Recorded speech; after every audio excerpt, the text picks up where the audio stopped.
तो किछ बाचल रहे अहाँ के टॉपिक, ओ टॉपिक पर हम डिस्कशन करै छी काव्य शास्त्र से, और एकर किछ जे पीडीएफ सब जे छै वो हम पठा दै छी, और तकर बाद जे छै से दूटा पीडीएफ छै एकरा खत्म केला के बाद जे छै से पुनः हम जुड़ब अहाँ का। तो देखियो एखन अहाँ के आवाज हमर जायत, अहाँ सबके आवाज हमरा लग नहीं जायत, हम माइक लगौने छी। तो नीचा में हम फिलहाल हमरा लगे एखन सिलेबस उपलब्ध नहीं है, मुदा ओहि में एक अहाँ के टॉपिक या टॉपिक के नाम अछि काव्यक परिभाषा, काव्यक काव्यक भेद। काव्यक परिभाषा तो भ गेल रहे जे हम परिभाषा देने रही, और ओहिमे लगभग में सब टॉपिक या जे हम पीडीएफ पठौने छी, और एहिमे हम केलहुँ कि एकरा हम छाँटि देलहुँ। हम जे अहाँके बनौने रही जे पीडीएफ, जे बीपीएससी के माध्यम से आ यूजीसी नेट के माध्यम से बनौने रही, तो ओहिमे अहाँके परिभाषा के संग छलथि, मुदा एहिमे सिर्फ हम ऑब्जेक्टिव कवर करा रहल छी, और ज्यादा हम डिटेल में एकर जानकारी नहीं देब। मात्र हम एते जानकारी देब कि ई पूछे के छै, एकरा रटि लिया, एकरा पढ़ि लिया।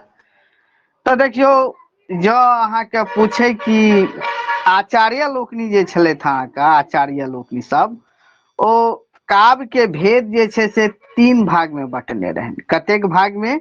काव्य के भेद 3टा: प्रतिभा, व्युत्पत्ति, अभ्यास। जे कि बराबर अहाँ सब देखबै जे गोटे एमए या बीए केने छी तऽ हुनका सबके क्वेश्चन बीए सब में, एमए सब में सेहो पूछे छै। पूछत कि अभ्यास भेद थिक, अभ्यास भेद थिक, तऽ भ जायत अहाँके काव्यक भेद। केकर भेद? काव्यक भेद, की रसक भेद, की अलंकारक भेद, तऽ काव्यक भेद भ जायत। याद राखब। तो अहाँके पूछत कि काव्यक कैटा भेद, तऽ 3टा भेद। और अहाँके पूछत व्युत्पत्ति थिक, व्युत्पत्ति थिक, तऽ काव्यक भेद। अभ्यास थिक, काव्यक भेद। प्रतिभा थिक, काव्यक भेद। याद राखब अहाँ सब, और एग्जाम द के आओ। एकरा जे छै से बीपीएससी में एकरा यूनिट के बहुत नीक जगह कवर करेबनि। तब देखियो हमरा एक बेर अहाँ सब अवगत करा दिया, जी अवगत करा दिया कि आवाज जा रहल अछि कि नहीं जा रहल अछि। एक बेर मैसेज के माध्यम से जे छै से हमरा आवाज केओ जे छै से पठाउ लिख कऽ, जे हमर आवाज जा रहल अछि कि नहीं जा रहल अछि। तब देखियो काव्यक भेद, तऽ ई तऽ अहाँके 3टा मानल गेल छथि। कतेक? 3टा।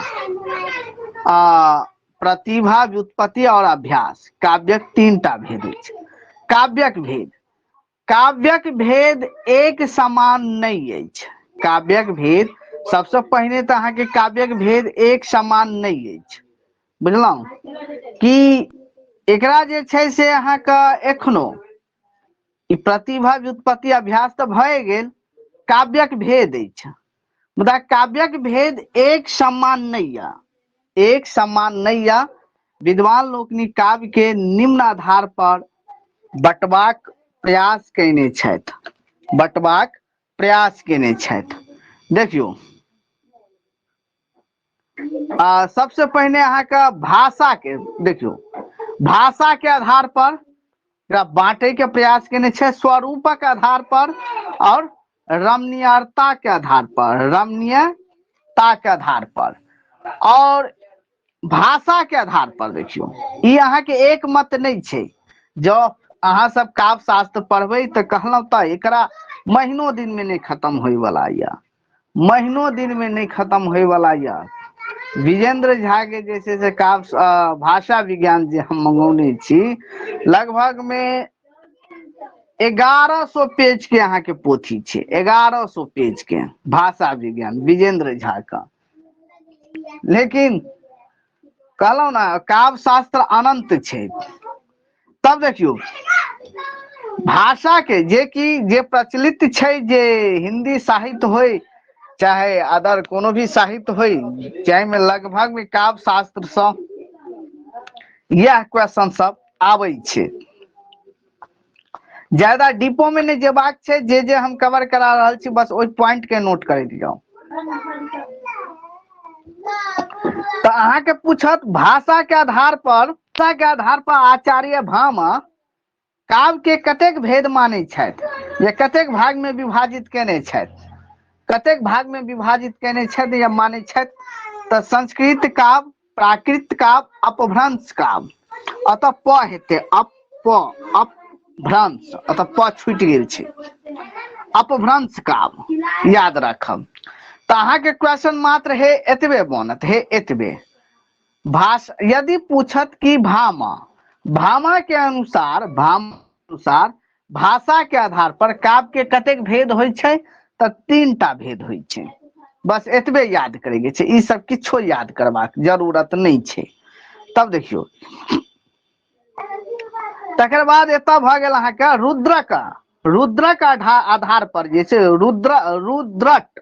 रुद्रट जे या ओ भाषा के आधार पर जे छै से काव्य के 6टा भेद मानने छथि।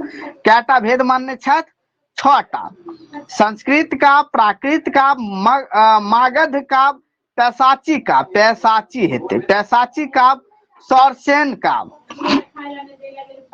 अपभ्रंश का। जे पीडीएफ पठेलौ ओकरा अहाँ सब सही कह ले, प हेतै अपभ्रंश का, जे कि एकरा हम कनि फ्रेश केलौ, शॉर्ट केलौ ए पीडीएफ के। तो देखियो बस एतबे याद रखबाक छै। रुद्रट भाषा के आधार पर काव्य के 6टा भेद। 5टा तक क्वेश्चन पूछत। हम तो पहिनियो कहने रही कि 5टा क्वेश्चन पूछत, जेमे से एकटा पोथी से उठात आ एकटा भ सके या रस से उठा लिया या एहि सब से, यानी टॉपिक सब जे या ना, एक टॉपिक से एकटा क्वेश्चन अहाँ के उठात, ओह में शुरुए वाला उठात।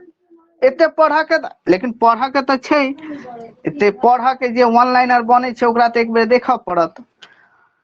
तकर बाद एतऽ देखियो इस स्वरूप के आधार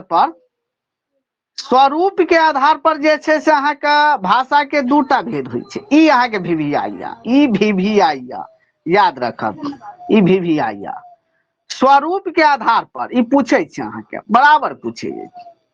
ओतऽ अहाँ के पूछ रहे कि भाषा के आधार पर जे छै भामा कतेक काव्य के कतेक भेद मानै छथि आ रुद्रट काव्य के कतेक भेद मानै छै। तो भामा मानै छै 3टा, रुद्रट मानै छै 6टा। मुदा जे छै से एतऽ अहाँ के पूछत स्वरूप के आधार पर भाषा यानी काव्य के कतेक भेद होइ छै। काव्य के कतेक भेद होइ छै तो 2टा, श्रव्य काव्य, दृश्य काव्य। दृश्य काव्य में जे कि अहाँ के नाटक सब आबि जाइ छै, आ श्रव्य काव्य जे सुनै छियै जे छै से अहाँ के एकांकी टाइप के कविता सब, ई सब जे होइ छै जे मौखिक रूप में सुनै छी, एकर परिभाषो सब होइ छै।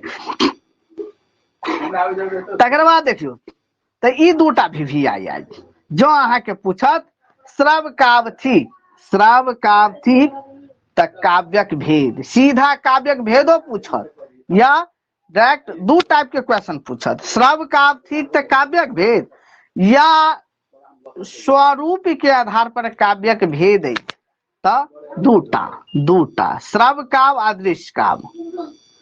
श्रव्य काव्य आ दृश्य काव्य। श्रव्य काव्य जे भ गेल अहाँ के शैली के आधार पर, स्टाइल के आधार पर, शैली के आधार पर 3टा भेद होइत अछि।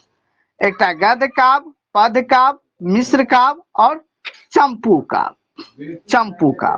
मिश्र काव्य और चंपू काव्य एके कहल जाइ छै, जेमे गद्य पद्य दुनू शैली रहै छै, तकरा चंपू काव्य कहल जाइ छै। याद रखब जो अहाँ के पूछत श्रव्य काव्य या डायरेक्ट श्रव्य काव्य के कतेक भेद होइत अछि त 3टा। कैटा? 3टा। श्रव्य काव्य के 3टा, गद्य काव्य, पद्य काव्य, मिश्र काव्य। मिश्र काव्य के चंपू काव्य सेहो कहल जाइ छै। तो याद रखब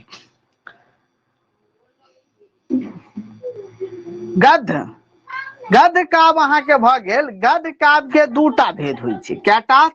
2टा भेद होइ छै, कथा और आख्यायिका। कथा आ आख्यायिका।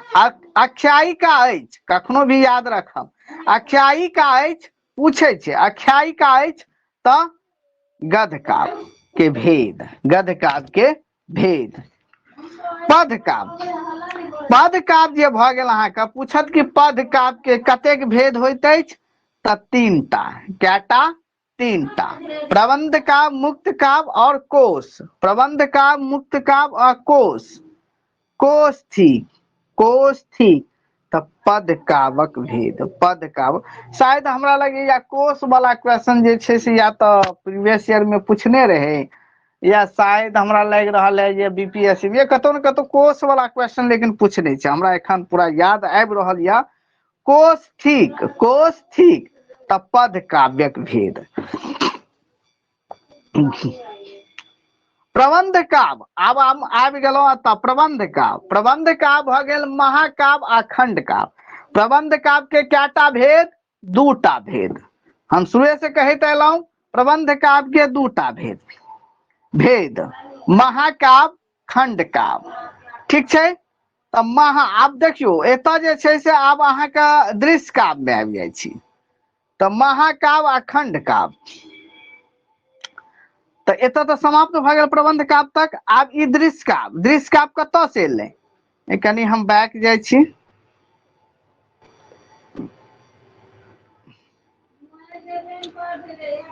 स्वरूप के आधार पर जे काव्य के भेद छलै श्रव्य काव्य आ दृश्य काव्य। तऽ एखन तक तऽ हम पूरा डिटेल केलहुँ श्रव्य काव्य के।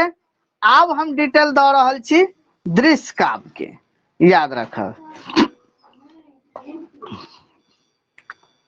तऽ दृश्य काव्य के 2टा भेद होइत अछि। दृश्य काव्य के 2टा भेद, ई बहुत भिभियाइया। रूपक, उपरूपक।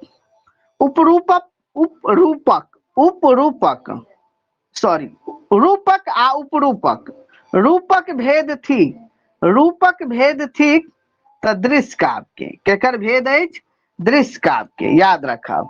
रूपक भेद थिक तऽ दृश्य काव्य के, और उपरूपक भेद थी तऽ दृश्य काव्य के। जाहि में देखियो ई जे नाटक, नाटिका, फलना चिलना जे बांटल रहैया ओहिया में आबि जाइ छै। तऽ पूछत रूपक कतेक भेद होइत अछि? रूपक कतेक भेद होइत अछि तऽ 10टा। कैटा? 10टा। रूपक कतेक भेद होइत अछि? 10टा। जाहि में देखियौ एतऽ अहाँ सब सीरियल नंबर सही कऽ लेब, एतऽ हमरा कनी अथी भऽ गेल छै। नाटक भऽ गेल, पहिल में नाटक, दोसर में प्रहसन, तेसर में इहा मृग, चारिम में जे छै से प्रकरण, पांचम में भान, छठम में व्यायोग और सातम में समवकार, समवकार और समवकार। एतो 2 बेर अहाँ के लिखा गेल छै, जेकि हम अहाँ के देख लै छियै एक बेर। समवकार के एक बेर काटि देबै, 10म स्थान रह देबै, हम लिख के बता दै छी अहाँके। डीम, डीम भऽ गेल, और अंक भऽ गेल आ विथि भऽ गेल, विथि भऽ गेल। तऽ याद राखब, जाहि में एकरा अहाँके सबटा नहीं याद करबाक छै, सबटा नहीं याद करबाक छै। एकटा नाटक लऽ लिअ, नाटक भेद थी तऽ रूपक, प्रहसन भेद थी तऽ रूपक, इहा मृग भेद थी तऽ रूपक। भऽ गेलै, बस एतबे याद करबाक छिकै। तकर बाद एतऽ देखियौ उपरूपक, उपरूपक, उपरूपक भेद थिक 18टा भेद होइ छै। 18टा भेद हम एखन अहाँके नहीं लिखलहुँ, कहलियै ओते लिख कऽ पीडीएफ के पैघ नहीं करे के छै। मात्र एकटा नाटिका याद राखू, नाटिका। नाटिका भेद अछि तऽ उपरूपक, उपरूपक, याद रखब। तकर बाद जे हम शुरू में जे 3टा गप केने रही, भाषा के आधार पर, स्वरूप के आधार पर और रमणीयता के आधार पर, रमणीयता के आधार पर। तऽ रमणीयता के आधार पर जे छै से काव्य के जे छै से 3 भाग में बांटल गेल अछि। कतेक? 3 भाग में। ध्वनि काव्य या उत्तम काव्य कह लियो, गुणीभुक्त काव्य, मध्य काव्य कह लियो, चित्र काव्य व अधम काव्य। हाँ, तऽ एकटा याद रखब, ई रमणीयता के अहाँ एक बेर याद कऽ लेब। रमणीयता के यानी चित्र काव्य व अधम काव्य अछि, पूछे छै, क्वेश्चन पूछने छै। शायद हमरा लग रहल बीपीएससी या कोनो चीज में पूछने छै, लेकिन पूछने छी क्वेश्चन। चित्र काव्य व अधम काव्य अछि तऽ ई रमणीयताक, रमणीयताक भेद, रमणीयता काव्य के भेद, रमणीयता काव्य के भेद। तऽ हम जे छै से एखन 2टा PDF के एकरा समाप्त केलहुँ। एहिमे किछु 2-3टा टॉपिक रहि गेलै, 2टा टॉपिक हमरा लगैए मुश्किल से रहि गेल यऽ, जे कि हम पठा दै छी अहाँके।